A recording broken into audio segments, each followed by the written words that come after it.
podemos decirle así, estas deficiencias que cada iglesia tiene, la vemos reflejada a lo largo y ancho de nuestra ciudad, cuando vemos iglesias, congregaciones que tienen estas características.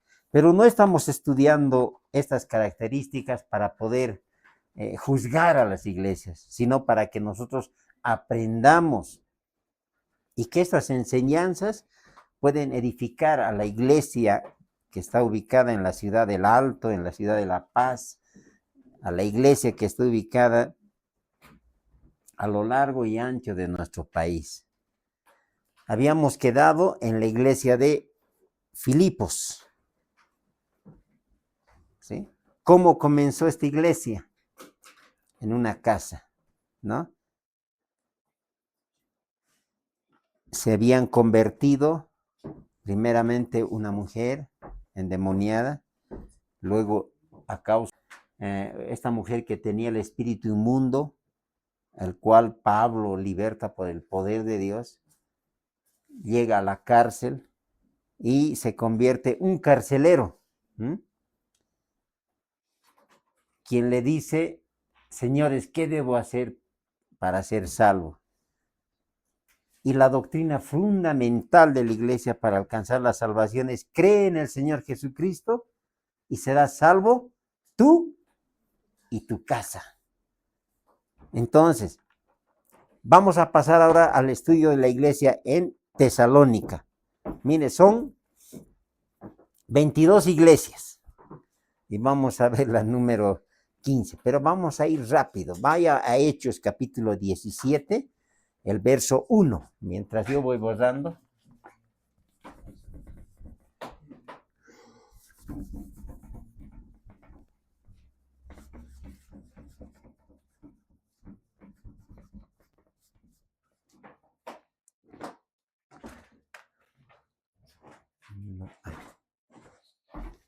Vaya al libro de los Hechos.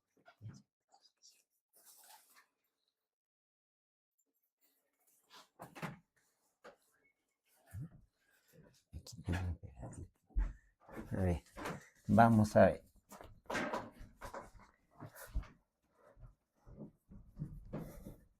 Ya cerramos. Y vamos a tratar de anotar lo más importante, pero aquello que nos ayude también.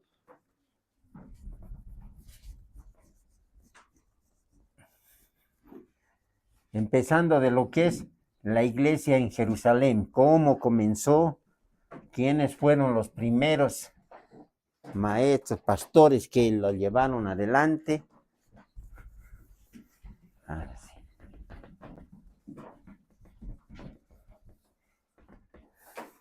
Mire, durante todos sus viajes misioneros, Pablo, al establecer las iglesias, tenía cuidado de la doctrina. Miren qué importante es esto, la doctrina. Hechos, capítulo 17. Vamos ahí todo. El verso 1.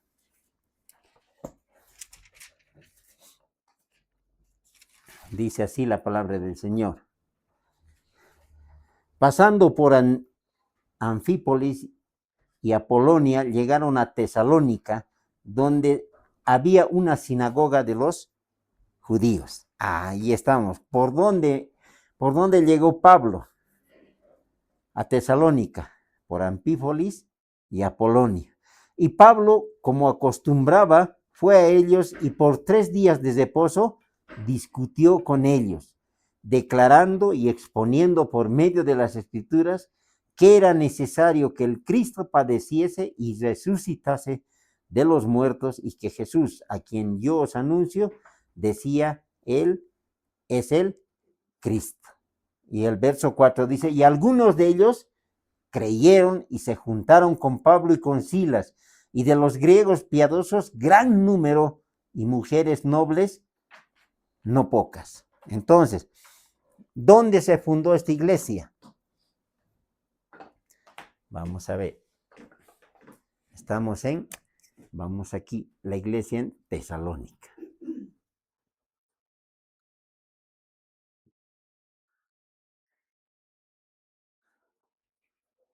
fundada por Pablo. ¿En qué capítulo está? 17, 1, hasta el verso 4. Mire cuánta gente creía. Pero ¿por qué creía la gente? Porque Pablo dice discutía con ellos. Ahora nosotros esta palabra discutir en nuestra cultura la entendemos de diferente manera, ¿no? Discutir es decirse de mala manera, ¿no? Algunas palabras porque tú no estás de acuerdo con el pensamiento o la idea que tiene la otra persona, ¿no? Eso es discutir, ¿no? Y a vos, ¿qué te interesa? ¿Qué te importa? A nosotros lo entendemos eso por discutir. Pero cuando Pablo, la palabra dice, discutía con ellos, ¿qué estaba haciendo? Estaba exponiendo las escrituras. No, no es así. Nosotros no somos salvos por guardar el día sábado, sino ahora somos salvos por creer en Jesucristo.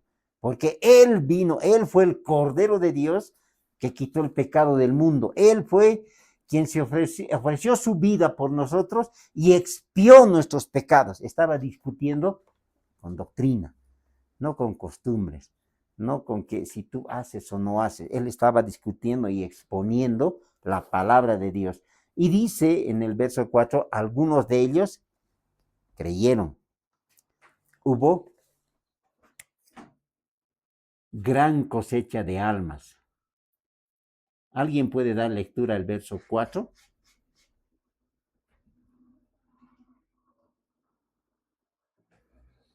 A ver, 17:4.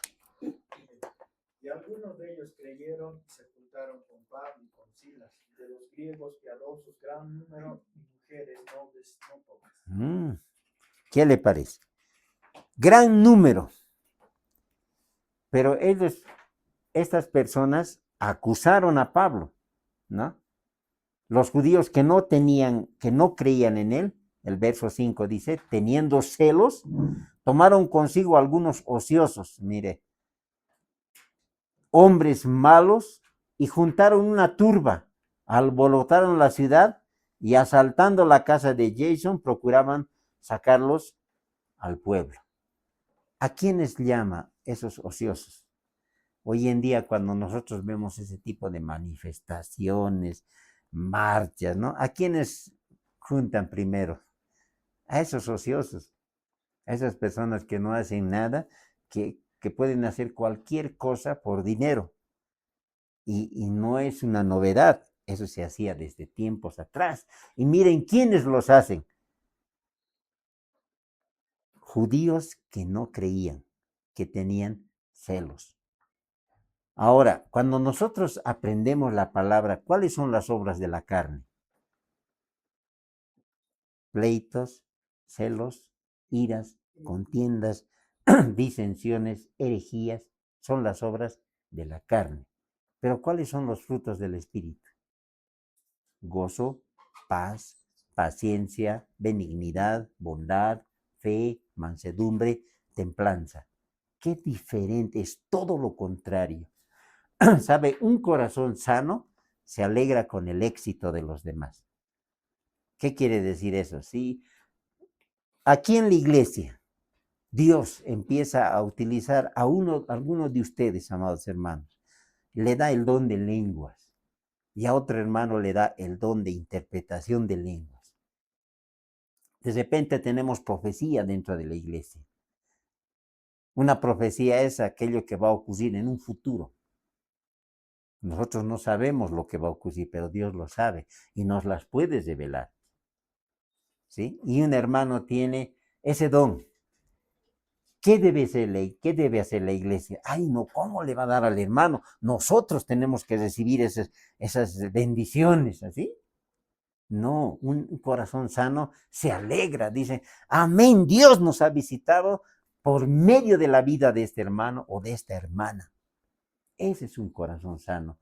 Pero cuando uno está celoso, dice, ¿cómo es posible que ellos hagan esto y nosotros no? Nosotros deberíamos hacer esto.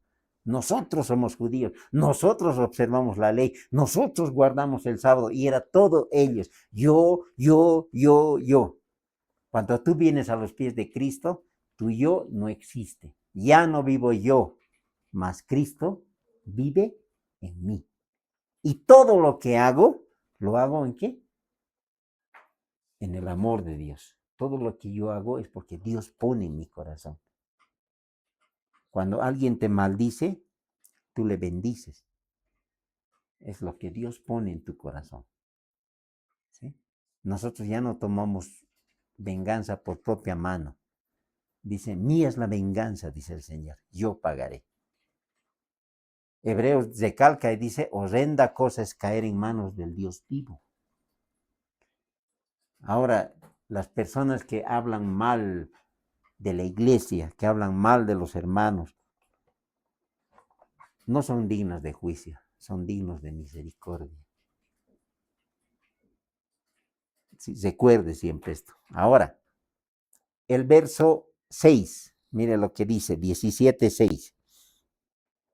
Pero no hallándolos, porque los estaban buscando, trajeron a Jason y a algunos hermanos ante las autoridades de la ciudad, gritando, estos que trastornan el mundo entero, también han venido acá.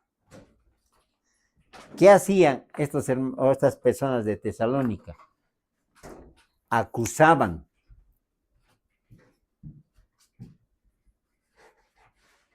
a Pablo de trastornar al mundo.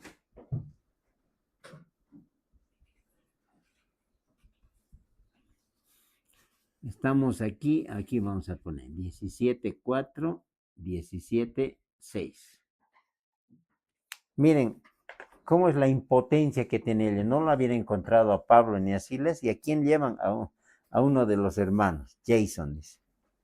Y miren, a ver, aquí hay algo que nosotros tenemos que notar. Bueno, ¿quién será Jason? Pero lo han traído ahí, porque no han encontrado a Pablo. ¿Por qué lo traen? Él también es creyente, él era fiel. No se dice nada más de él, pero con que simplemente haya estado presente en el lugar, se dice que él era un cristiano que era devoto, que no había negado su fe, ¿sí? Ante el peligro, él había permanecido fiel. Estos que trastornan el mundo también han venido aquí, a Tesalónica. Pablo hizo 3 viajes misioneros. El último viaje que hizo fue su 4.º viaje misionero, le dicen, fue en Cadenas y a Roma, donde murió. Pero durante todo ese trayecto de esos viajes, él estableció iglesias con diferentes problemas, con diferentes cualidades, con diferentes virtudes. Y es lo que estamos aprendiendo hoy, desde la iglesia en Jerusalén, ¿no? ¿Dónde más pasamos? A la iglesia de Siria, a la iglesia de Antioquía, de Pisidia, Listra, Derbe, Iconio, y estamos pasando por la iglesia de Filipos, llegando a Tesalónica. Y vamos a ver al final un mapa donde Dios llevó a Pablo por diferentes lugares, diferentes ciudades. ¿Qué es lo que hacía él? Predicar la palabra. ¿De qué vivía Pablo? ¿Cuál era el oficio que tenía Pablo? Hacía carpas, ¿no? Ese era el oficio que tenía. No es delito trabajar, ¿sí? Pedro era pescador. Ven, y yo te haré pescador de hombres. Pedro dejó su oficio para obedecer al Señor, ¿sí? O sea que hay otros hermanos que todavía mantienen el oficio para sustentarse. ¿Entiende? No es mal. Usted prepárese, estudie. Dios le va a utilizar. No sabe cómo ni de qué manera, pero Dios va a utilizar su vida. en el lugar donde se encuentre. Yo no conozco a muchas personas, por ejemplo, que Yaili conoce como profesional, pero ella puede acercarse a ellas, y puede orar por ellas, puede hablarles la palabra. Yo puedo llegar a ellos a través de las enseñanzas de la palabra. Puedo edificar su vida y se hace una cadena que va eslabonando una tras otra, tras otra, tras otra. Y así somos miembros de la iglesia de Cristo, siervos útiles en la obra del Señor. Por eso estamos reunidos acá, por eso estamos aprendiendo la palabra y vemos una iglesia donde Pablo la fundó, donde hubo gran cosecha de almas, ¿sí? Pero las personas lo acusaban. ¿De qué? De trastornar el mundo. Esta iglesia tenía un problema. ¿Sabe cuál era? No estudiaban la Biblia. Vaya Hechos 17, el verso 3. Mire lo que dice. Pablo estaba discutiendo con ellos. ¿Qué les decía? Les estaba declarando y exponiendo por medio de las escrituras que era necesario que el Cristo padeciese y resucitase de los muertos, y que Jesús, a quien yo os anuncio, decía él, ese es el Cristo. Cuando una persona no aprende, es porque no escudriña la palabra. Y a lo largo de la Biblia nosotros encontramos un personaje central. ¿Quién es él? Cristo. Desde Génesis hasta Apocalipsis, la Biblia habla de Cristo, del Redentor del mundo. Y eso es lo que nosotros estamos exponiendo también. Esa iglesia tenía ese defecto, no estudiaban la Biblia, ¿no? Y Pablo les escribe 2 cartas. Mire, vaya a 1 Tesalonicenses, el capítulo 1, el verso 1. Mire lo que le dice Pablo.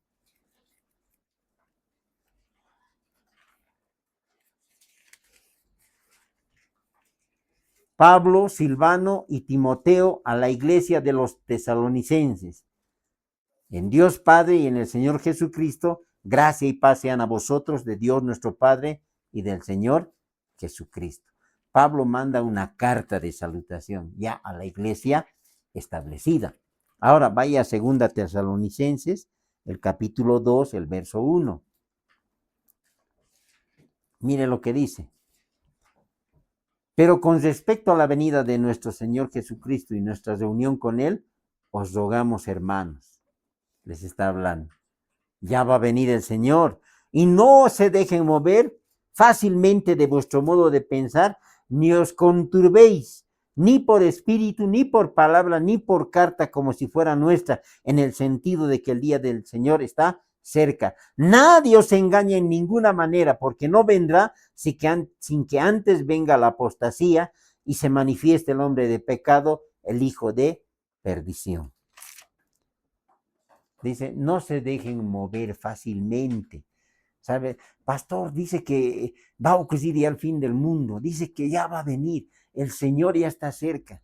¿Saben? Si nosotros estudiamos las escrituras en cuanto a la venida del Señor, dice la palabra del Señor que el día y la hora nadie lo sabe.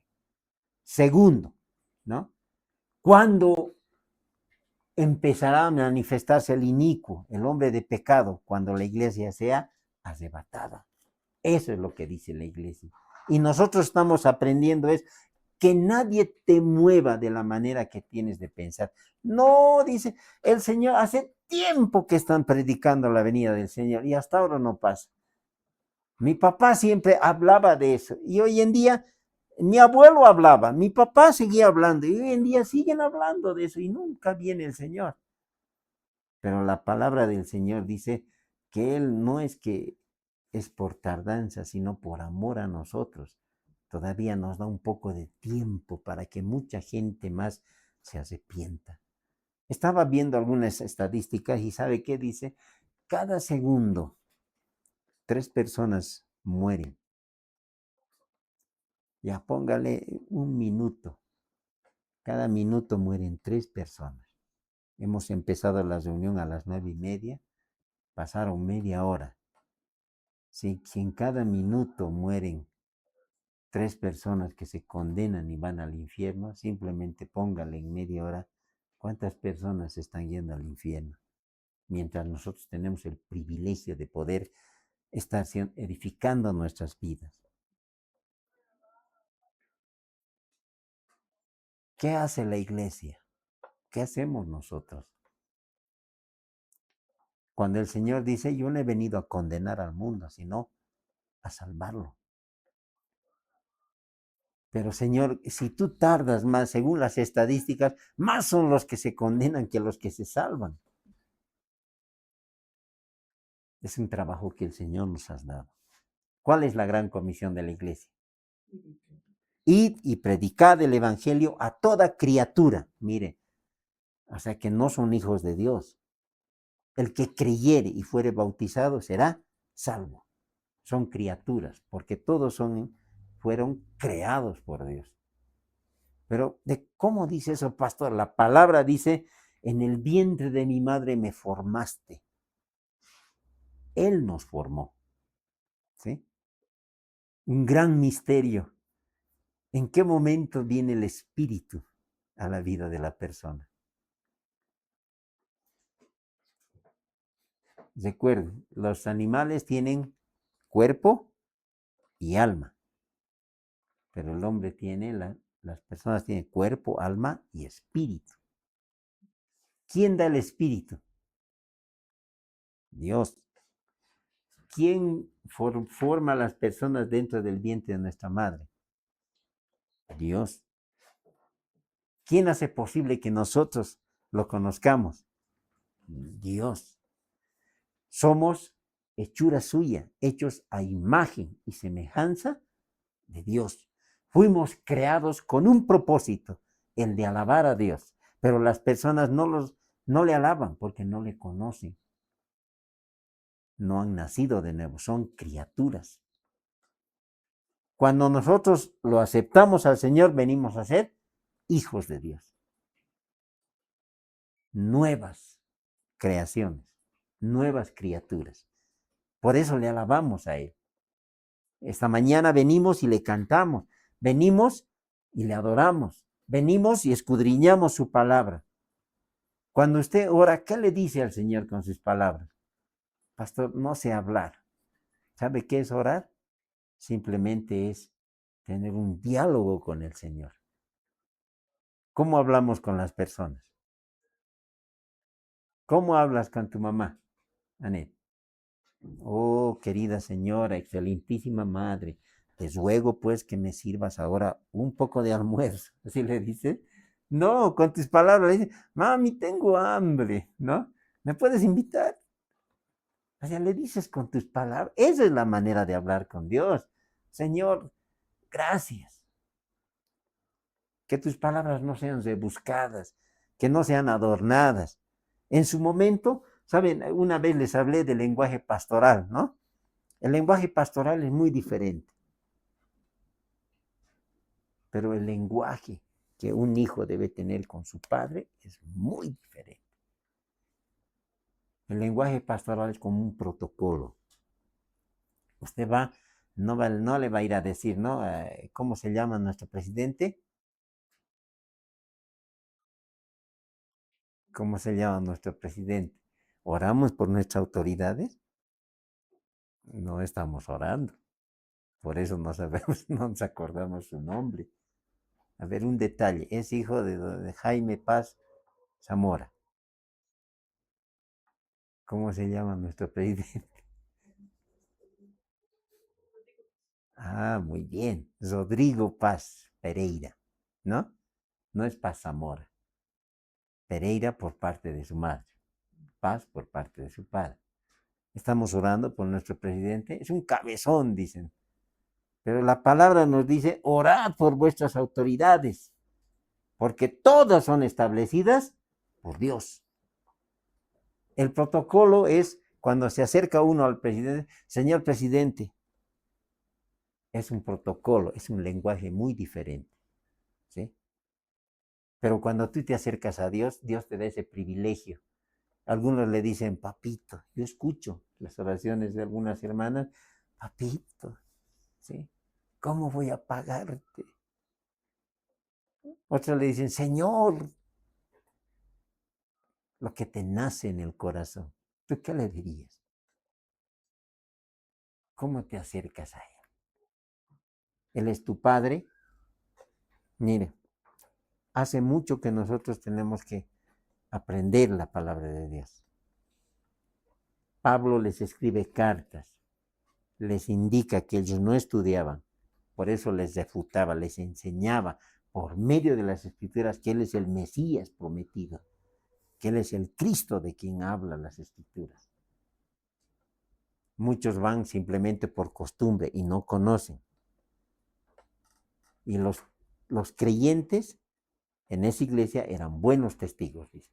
Vaya a 1 Tesalonicenses, mire lo que dice 1:8.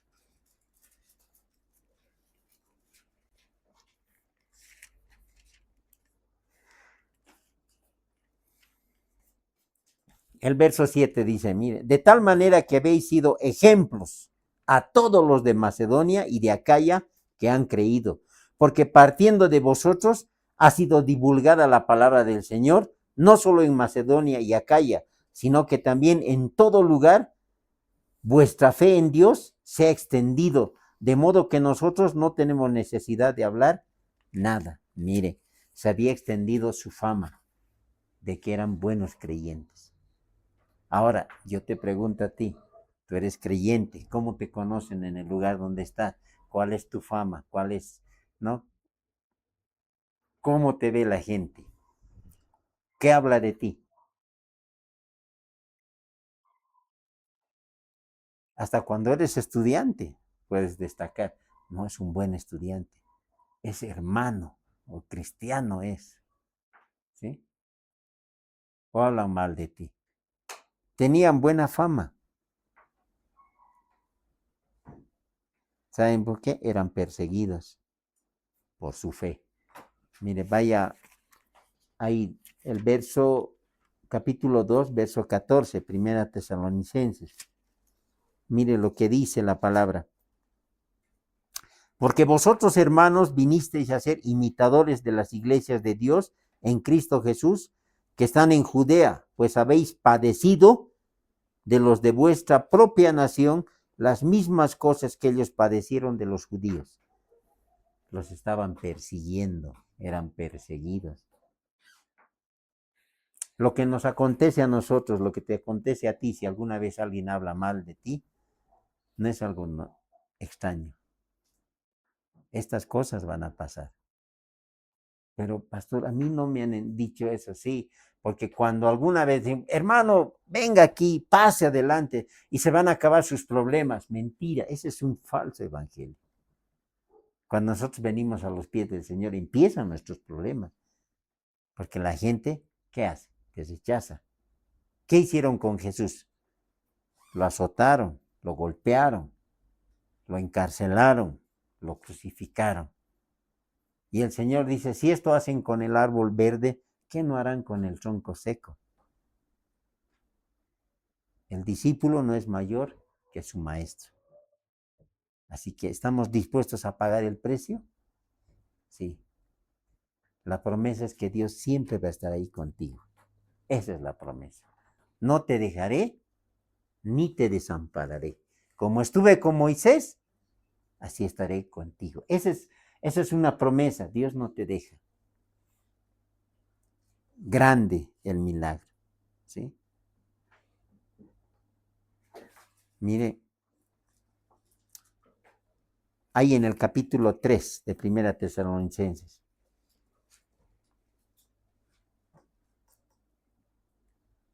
Habían pasado muchos problemas. El verso 1 dice, capítulo 3, por lo cual no pudiendo soportarlo más, acordamos quedarnos solo en Atenas y enviamos a Timoteo, nuestro hermano, servidor de Dios y colaborador nuestro en el Evangelio de Cristo, para confirmaros y exhortaros con respecto a vuestra fe, a fin de que nadie se inquiete por estas tribulaciones, porque vosotros mismos sabéis que para esto estamos puestos. Mira, Timoteo lo ministró. Timoteo les exhortó en cuanto a la fe. No desmayen, sigamos adelante. Para esto fuimos llamados. Para eso Dios nos llamó. ¿Y sabe qué es lo que ocasiona? ¿Cuál es la prueba en nuestra vida? ¿Qué ocasionan los problemas? Crecimiento, firmeza. El cristiano flexible dice, ay no, yo no sabía que esto era así, en el mundo estaba bien nomás, no tenía problemas, ¿sabes qué? Esto creo que no es para mí, vos seguí nomás y yo me voy a volver al mundo, ¿no? Bon Julian en su libro El progreso del peregrino lo describe así, al cristiano flexible, que vuelve atrás. ¿Sí? Pero nosotros hemos decidido como este nativo que aprende una alabanza y dice, he decidido seguir a Cristo, no vuelvo atrás, no vuelvo. Y si voy a caminar es la cruz delante, el mundo atrás, pero no vuelvo atrás. ¿Sí? Siga adelante, no se quede. Esta mañana estamos ahí afuera y pastor, buen día, nos saludan, hermanas Yeli. ¿Quiénes son? Son hermanos de la escuela bíblica vacacional. No asisten, pero se sembró la semilla. ¿Y sabe por qué yo digo que está creciendo esa semilla? Porque te reconocen. Pastor, buen día, ¿no? Hola, hermano, buen día. Y ya más jóvenes, eran niños, jóvenes ya. Pero sigue esa semilla. En su momento va a dar fruto, ¿sí? Y no es porque nosotros fuéramos, buenos maestros, no, porque Dios utilizó nuestras vidas y a través de la palabra que hemos convertido, ellos van a cambiar sus vidas. Y ahí estaba el papá enojado. Buenos días. No, los papás no asistieron muchos. Enojado, pero yo no tengo nada con él tampoco. Yo digo, Señor, ten misericordia. Que en su momento, Señor, te conozca. Antes de su muerte, no importa como el ladrón en la cruz, Señor, pero que se salve. ¿Sí? Amén. Bueno, miren, esta iglesia fue perseguida por su fe. Timoteo ministró a Pablo. Había miembros perezosos, entrometidos. Mire lo que dice la palabra, escuche. Vamos al capítulo 3, segunda Tesalonicenses. Vaya de primera a segunda Tesalonicenses, el capítulo 3. El verso 10.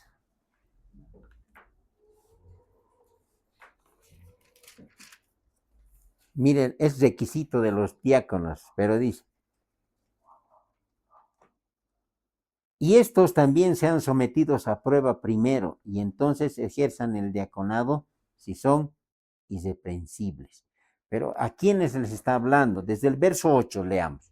Los diáconos asimismo deben ser honestos, sin doblez, no dados mucho al vino, no codiciosos de ganancias deshonestas, que guarden el misterio de la fe con limpia conciencia, y estos también sean sometidos a prueba primero, y entonces ejerzan el diaconado si son irreprensibles, ¿no? Miembros, no tienen que ser miembros perezosos ni entrometidos en lo ajeno, sino tienen que tener limpia conciencia, no dados a ganancias deshonestas. Ahora el verso 11. Perdón, estoy leyendo Timoteo. Ya, perdón, se me fue. Dice, porque también cuando estábamos con vosotros, escuche, os ordenábamos esto. Si alguno no quiere trabajar, ¿qué dice? Escuche esto. No tenemos que ser ociosos. Si alguno no quiere trabajar, el Señor manda que no coma. El verso 11. Porque oímos que algunos de entre vosotros andan desordenadamente, no trabajando en nada, sino entremetiéndose en lo ajeno. Hay en la iglesia así, entrometidos. Hay que llamarles la atención. ¿Cuál es la obligación que tiene el varón? Proteger, cuidar, proveer en la familia. Porque si nosotros siendo cristianos no hacemos eso, somos peores que un incrédulo. Escuche eso. Esto es para los varones. ¿Sí? ¿Qué tenemos que hacer? Proveer en nuestra familia, cuidar a nuestros hijos, ¿sí?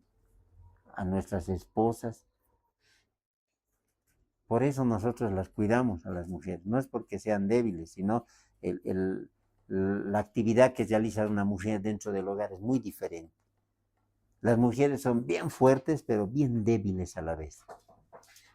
Son fuertes para hacer muchos trabajos, pero cuando se enferman han visto cómo caen y tenemos que cuidarlas, tenemos que ayudarlas.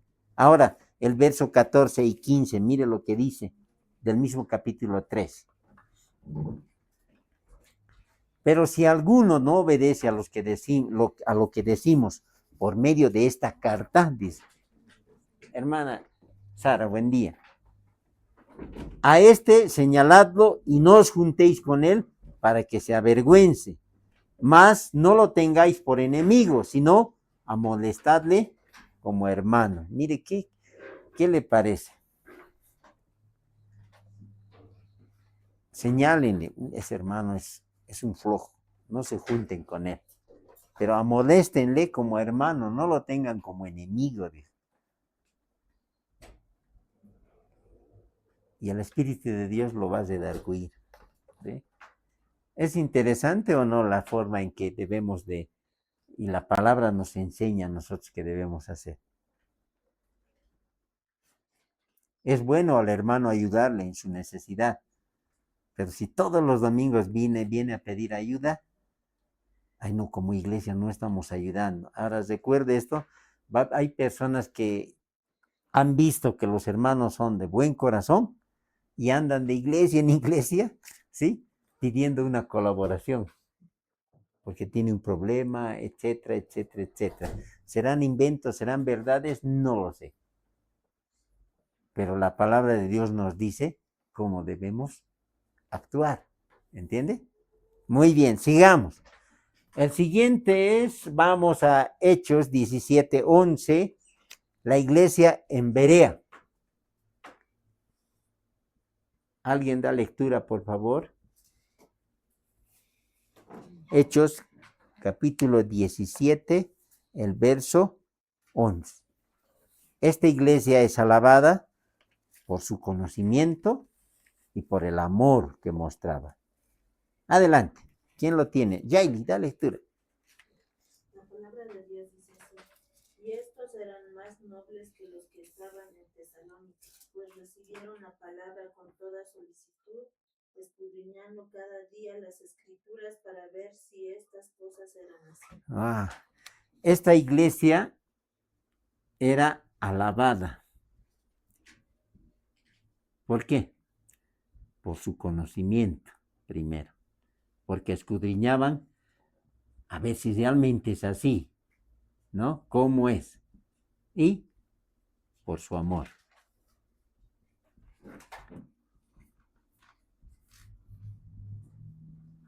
¿Dónde nos vamos ubicando nosotros como iglesia? A veces el Señor nos habla a través de esa palabra. Yo estoy así.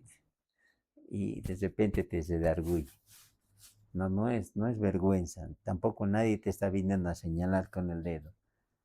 Muchos de nosotros, pues yo le contaba, ¿qué hacíamos nosotros de jóvenes? Nos íbamos a jugar a la cancha. Ahorita estamos en la cancha, tenemos partidos, porque los domingos en la mañana juegan honores, juegan los mejores equipos, los mejores jugadores, y nosotros nos sentíamos orgullosos, ¿no? Llegábamos corriendo, y era, el mensaje terminaba 12 y 20, llegábamos 12 menos 5, todo el mundo le saludamos, listo, presente. ¿A quién le estábamos engañando? ¿Ah? ¿Qué clase de creyentes éramos? Éramos como esos ociosos que no estudiábamos las escrituras, porque si hubiéramos aprendido las escrituras, no hubiéramos hecho lo que estábamos haciendo. ¿Ah? Vivíamos de apariencia, porque queríamos que los hermanos nos vean. Ha venido el hermano Carlos, está bien, asiste a la iglesia. Tienes nombre de que vives, pero estás muerto, dice la palabra. Y así andábamos nosotros, hasta que lo hemos conocido a Dios y decir, Señor, perdóname. Y sigue adelante. Luego vamos a Hechos 17, el verso 34, y vamos a ver la iglesia en Atenas. No se nos da mucha deferencia, pero miren, yo digo, para mí, ser la iglesia en Berea, mire, cómo Dios los alaba por su conocimiento y por su amor. Quisiéramos ser una iglesia así, iglesia Berea. En esa iglesia saben, en esa iglesia los creyentes están preparados, en esa iglesia hay amor, no solo conocimiento. ¿Qué dice el verso 34? Adelante, hermana. Sí. Cuando Pablo está en Atenas, ¿no? Desde el verso 16 nos habla, pero vamos al 34 directamente. La palabra del Señor dice, pero algunos lo siguieron y creyeron. Entre ellos estaba Dionisio, que era uno de los miembros del Areópago, sí. Y también una mujer llamada Damaris y otros más. Muy bien. No se dice mucho de esta iglesia quién es el que la presidía, pero Pablo estaba discutiendo con los atenienses, ¿no? El Dios que hizo este mundo, Él es el Señor de la tierra y de todo cuanto hay. Y Él ha hecho de los hombres un linaje, ¿no? Para que busquen a Dios. Él estaba hablando. Ahora dice, una vez que Pablo termina, algunos creyeron juntándose con él, entre los cuales estaba Dionisio, el Areopagita, una mujer llamada Damaris y otros con ellos. Simplemente se nos dice eso de esta iglesia en Atenas, probablemente, ¿no? Que un convertido llamado Dionisio fue el que haya sido líder en la iglesia de Atenas, ¿no? Pero nos da estos datos. Los atenienses, ¿quiénes eran? Eran filósofos, ¿sí? Hablaban, enseñaban, compartían. Mire, yo no sabía, pastor, que había una iglesia en Atenas. Ahora ya lo sabemos. No se conoce quién probablemente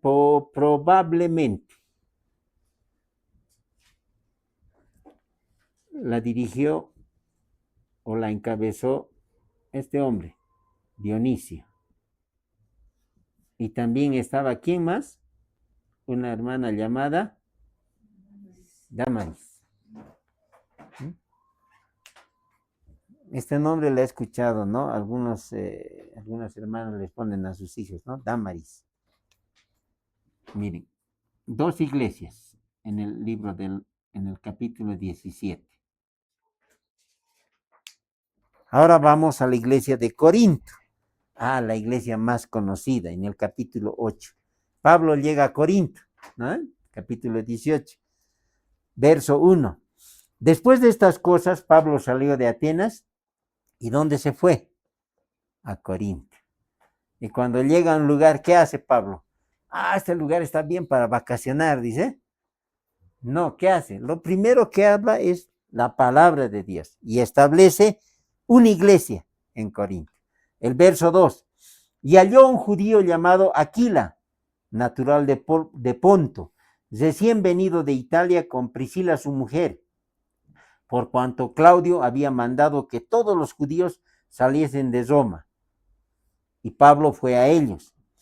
Y como era del mismo oficio, se quedó con ellos. Mire, hay un detalle que nos da. Aquila había sido también de profesión el que hacía tiendas. y trabajaban juntos, pues el oficio de ellos era hacer tiendas. Verso 4, y discutía en la sinagoga todos los días de reposo y persuadía a judíos y a griegos. Y cuando Silas y Timoteo vinieron de Macedonia, Pablo estaba entregado por entero a la predicación de la palabra, testificando a los judíos que Jesús era el Cristo. Ah, mire, cuando nosotros llegamos aquí a la iglesia de, vamos a poner, Corinto, a los corintios, ¿no? Anotemos esto. Fue fundada por Pablo. ¿Quiénes le ayudaban? Priscila y Aquila. Ya tiene ahí colaboradores. Pero esta iglesia tenía algo más. Va y salte al verso 8, 18:8. Y Crispo, el principal de la sinagoga, creyó en el Señor con toda su casa. Y muchos de los corintios, oyendo, creían y eran bautizados. ¿Quién se convirtió? Crispo. ¿Quién era él? Dice, un principal. ¿Qué quiere decir? Era una persona importante. Es donde se reunían los judíos para poder dar lectura a la palabra del Señor. Esa era una sinagoga, ¿no? Pablo entraba ahí a las sinagogas. Como él era judío, tenía todo el derecho de entrar. En una sinagoga no entraba una persona que no era judía. ¿Cómo se llama a ellos? ¿Cómo se le llama, Jorge, a los que no son judíos? Gentiles, así les decían. Un gentil era considerado como un peso. Pero pastores, ¿recuerda aquel que quería comer de las migajas? Pero aún los pesillos comen de las migajas que caen de la mesa de los amos de su Señor, les decía. Pero Dios de ambos pueblos hizo uno solo, judíos y gentiles. Y nosotros somos los olivos silvestres, injertados en la vid. Nosotros no tenemos descendencia judía. ¿Cuál es el pueblo elegido de Dios? Israel, que más después vienen a llamarse judíos, ¿sí?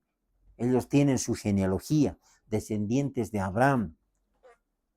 Nosotros, ¿de dónde descendemos? Por lo tanto, somos gentiles, pero fuimos injertados a la vid. La vid es Cristo. Y por eso nosotros venimos a ser llamados hijos de Dios, por creer en Él. Pero no por eso podemos hablar mal de los judíos. ¿Qué dice la promesa a Israel? En ti serán benditas todas las naciones de la tierra. Si nosotros bendecimos a Israel, Dios nos bendice. Si maldecimos a Israel, pagamos las consecuencias. Si no, no vaya lejos, no olvide esto. En nuestra generación ocurrió. El presidente de Venezuela maldijo a la nación de Israel. ¿Desde dónde maldijo? Desde lo más profundo de mis vísceras. ¿Cómo murió? Con cáncer en ese lugar. No es jugar con el pueblo elegido de Dios. Escuche bien. Tampoco a un hijo de Dios se le puede maltratar sin pagar las consecuencias. Ustedes no os venguéis, dice. Por eso Éxodo 14:14. ¿Qué dice? Jehová peleará por vosotros y vosotros estaréis tranquilos. ¿Sí? Mía es la venganza, dice el Señor en Hebreos. Yo pagaré. Esté tranquilo. Confíe en su Padre. O alguno de ustedes ha dejado que saber como hijos que alguien los maltrate y sus padres estén tranquilos. Luz, ¿alguna vez así te dejaron tus papás? Siempre te protegieron, ¿no ves? Las mamás saltan como leonas cuando les hacen algo a sus hijos. Los papás reaccionan a veces de manera muy torpe, pero reaccionan cuando algo está pasando con sus hijos. No es un chiste. Imagínense nuestro padre, ¿cómo creen que reaccionará? ¿Cómo creen que nos cuidará? ¿Ah? Así que confíe en el Señor, esperemos en Él y sigamos. Muy bien, ¿qué más? El verso 7. ¿Quiénes más los colaboraban? 18:7. Y saliendo de allí se fue a la casa de uno llamado Justo, temeroso de Dios, la cual estaba junto a la sinagoga. Había entonces colaboradores en la obra y siempre los ha habido, ¿sí? En esta iglesia, en otra congregación, siempre hay colaboradores. Cuando el Señor llama a alguien a trabajar, siempre le da un equipo para trabajar. ¿Entiende? Esa es la manera que Dios establece las iglesias. No es cuando nosotros pensamos que lo vamos a hacer o como nosotros queremos. Y Pablo se quedó ahí. ¿Por cuánto tiempo? Mire, vaya al verso 11.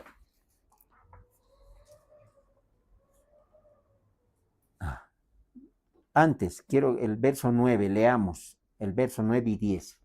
Entonces el Señor le dijo a Pablo en visión de noche,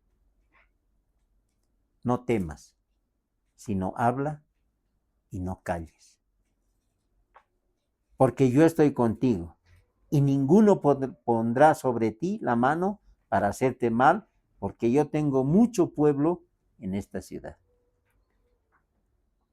Ahora, alguien dice, pero pastor, es que esa palabra le ha dicho a Pablo. Ahora yo le pregunto y vuelvo al contexto. ¿Qué es para usted la Biblia? Muy bien, esta es la palabra de Dios. Dios nos habla a través de este libro. Muy bien. Si esto es la palabra de Dios, entonces el Señor te dice, no temas, sino habla, no calles, porque yo estoy contigo y ninguno pondrá sobre ti la mano para hacerte mal, porque yo tengo mucho pueblo en esta ciudad. Y en el lugar donde tú vayas, el Señor tiene pueblo en ese lugar. ¿Sí? ¿Qué le decía el profeta Elías? Señor, han matado a todos tus profetas, solo yo he quedado. ¿Qué le dice el Señor? ¿Cuántos tenía él? Mejores y más dispuestos. Que nadie tome tu corona. Lo que el Señor te da no tiene fecha de caducidad. Lo que Él te da es para siempre. Tú le pones fecha. No, Señor, permiso, no voy a trabajar este tiempo. ¿Nuestro llamado es por un determinado tiempo o es para toda la vida? A ver, ¿cómo es el llamado? Yaeli. Muy bien. ¿Por cuánto tiempo? Hasta que Él venga. No hay jubilación. ¿No? Algún pastor le decía, ¿no? Pastor, ¿cuándo se va a jubilar? Que se jubile el diablo, decía, ¿no? Me acuerdo. Y hoy estamos escuchando tantas cosas. Yo algún momento le digo, mire, algo que el Señor me ha enseñado. Cuando viene un siervo de Dios, entre comillas, ¿no? Siervo de Dios, no estoy corriendo para verlo. Cuando Dios ponía en nuestro corazón de jóvenes, saben, nosotros buscábamos vigilias. ¿Por qué? Porque asistíamos a todas las reuniones de la iglesia, pero queríamos aprender más. ¿Y qué hacíamos? Buscábamos las vigilias. Y en las vigilias, no sé por qué, Señor, tú me tocaste. No sé por qué. Esas alabanzas salieron. Y nosotros estábamos ahí. Mi esposa alguna vez fue a las vigilias con nosotros, porque no le permitían en casa. Su padre era muy celoso. Está bien, pero nosotros íbamos. Al día siguiente, al trabajo o al estudio estábamos normal. Las vigilias eran viernes, alguna vez sábados. Al día siguiente en la iglesia estábamos como si nada hubiera pasado. Ahora ya no es así. Ya no hay muchas vigilias. Ha cambiado. Pero teníamos hambre y sed de la palabra. Y cuando llegaba un pastor, yo meditaba siempre en la palabra. Iba. ¿Sabe? Cuando usted conozca lo verdadero, cuando usted conozca la sana doctrina, el resto usted lo va a discernir fácilmente. Pablo en la iglesia de Corinto veía y mandaba este mensaje y le dice a Pablo, no temas, habla, no calles, no tengas miedo, yo estoy contigo, nadie te va a hacer daño. Y por si no me crees, yo tengo mucho pueblo en esta ciudad. Y el verso 11 dice, y se detuvo allí 1 año y 6 meses. ¿Para qué se quedó? Enseñándoles la palabra de Dios. ¿Qué les parece? 1 año y medio.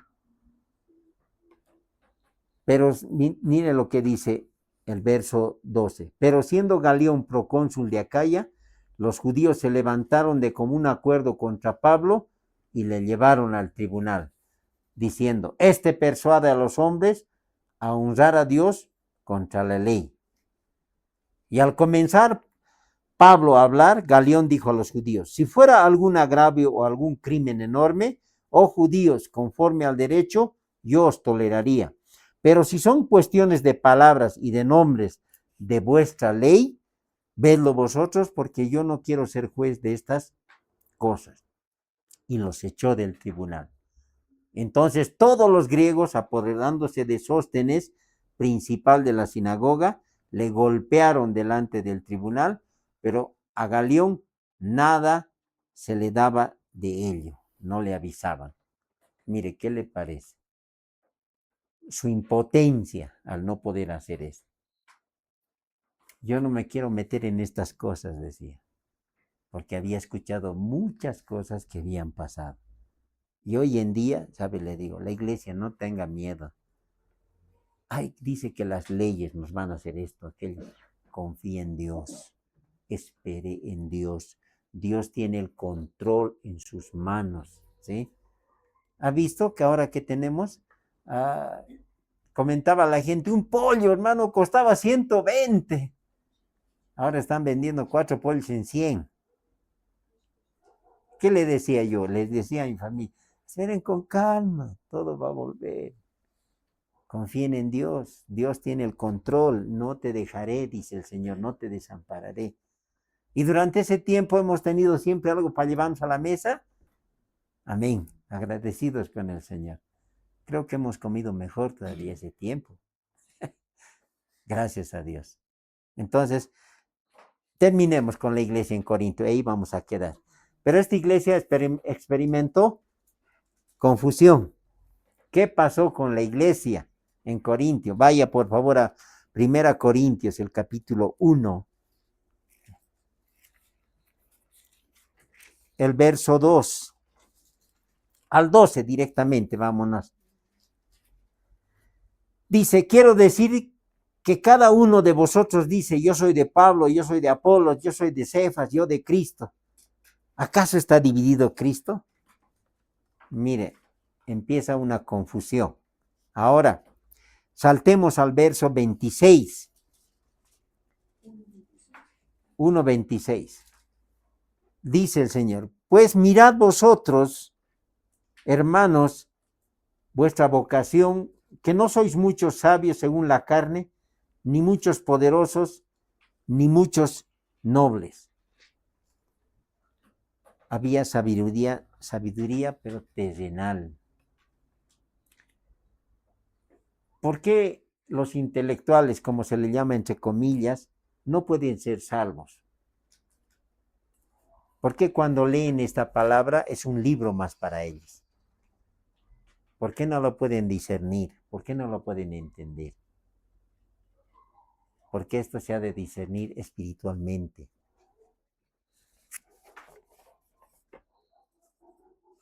Este libro, cuando yo no era cristiano, decía, no tenía una Biblia. ¿Y sabe dónde abrí la Biblia? La abrí en el profeta Ezequiel, capítulo 1, y la visión de la gloria de Dios. Y vi 4 seres que tenían 4 caras, cada uno andaba derecho y ninguno de ellos se movía. Y yo me he asustado, dije, ¿qué es esto? Esto parece un libro de brujería, y lo tapé, tuve miedo. La Biblia era de tapa negra con el borde rojo. No, asustada. ¿Por qué tapa negra? Decía. Si es la palabra de Dios, debería ser una tapa blanquita con borde dorado. Yo pensaba ya desde antes, y llegamos a eso, ¿no? ¿Cómo es ahora la Biblia? Mire, de diferentes colores, y mire, y lo que yo pensaba se hizo. Son doraditas las páginas. ¿Sí? Ahora mire, ¿qué color es tu Biblia? Blanca. La tapa, ¿eh? Negra, pero las hojas son blancas, ¿no? Pero antes eran rojas. ¿Por qué las hacían así? Decía yo. Me preguntaba, debería ser todo blanquito, es palabra de Dios. ¿Sabe por qué yo no entendía? Porque no había nacido de nuevo. Tenía que conocer la palabra. Ahora cuando leo, me gozo en el Señor, porque veo la bendición de Dios ahí, en esa palabra. Veo reflejado el Evangelio, veo reflejadas las 4 caras del Evangelio. Veo a Jesús como el león, como el Hijo del Hombre, como el Cordero de Dios y como el león de la tribu de Judá. Ya no es para mí. Decía, pero antes, ¿por qué no podía ver? Y la gente no le entiende. Por eso, la iglesia en Corintio tenía muchos problemas, tenía muchos dones, pero había carnalidad, juzgaban a otros, había inmoralidad, cual nunca se ha escuchado, porque dice que algún hijastro tenía como mujer a su madrastra. Imagínense. Casos tremendos había en la casa, había injusticias en cuanto a matrimonio, libertad. Vamos a verlo más adelante, nos ganó el tiempo. Pero usted ve una iglesia poderosa que había nacido, con muchos dones. ¿Quiere aprender problemas de familia? Hay que leer Corintios. Y usted va a ver ahí muchos casos. ¿Y por qué se han escrito estos? Para que nosotros edifiquemos nuestra iglesia. Porque estos problemas en todas las iglesias vamos a conocer. ¿Cuál es el procedimiento? Dios también nos enseña. Pongámonos de pie. Mire, queremos avanzar. No se puede coser mucho, pero bueno, sigamos aprendiendo la iglesia neotestamentaria. Pablo había trabajado harto, hermano. Al lugar donde iba desde Jerusalén, fundaba iglesias. Que Dios nos permita. Ese era un apóstol. Ahora, los llamados apóstoles, entre comillas, que tenemos hoy en día, ¿cuántas iglesias fundaron? ¿Qué tipo de doctrina enseñan? Muchos niegan aún la cruz de Cristo. Ya no hablan de santidad. No se enseña ya acerca de lo que es el infierno. Un castigo eterno. Y lo que nosotros hacemos acá es enseñar doctrina. Oremos. Amado Dios, gracias una vez más por tu palabra, por la vida de mis hermanos, por esta oportunidad que tú nos das de compartir. Y hoy queremos, Señor, agradecerte a ti. Toda esta enseñanza, Señor, que tenemos registrada en el libro de los Hechos, durante los viajes misioneros de Pablo, las iglesias, Señor, los problemas que atravesaban, nos sirven a nosotros, Señor, para poder enfrentar este tipo de problemas que pueden suscitarse, Señor, en nuestra congregación. Danos entendimiento, danos discernimiento, danos sabiduría, Señor, de lo alto, para poder aprender y entender más acerca de tu enseñanza. Bendigo la vida de mis hermanos, bendigo, Señor, su tiempo, bendigo las familias, Señor, que se congregan acá en este lugar, las congregaciones que predican tu palabra, nuestros hermanos en Cristo que están en diferentes lugares. Y también, Señor, te pedimos por nuestras autoridades. Señor, ilumínanos, dale sabiduría para que puedan tomar buenas decisiones. Y esas decisiones sean para beneficio, Señor, de los más necesitados. Un día, Señor, tú los juzgarás.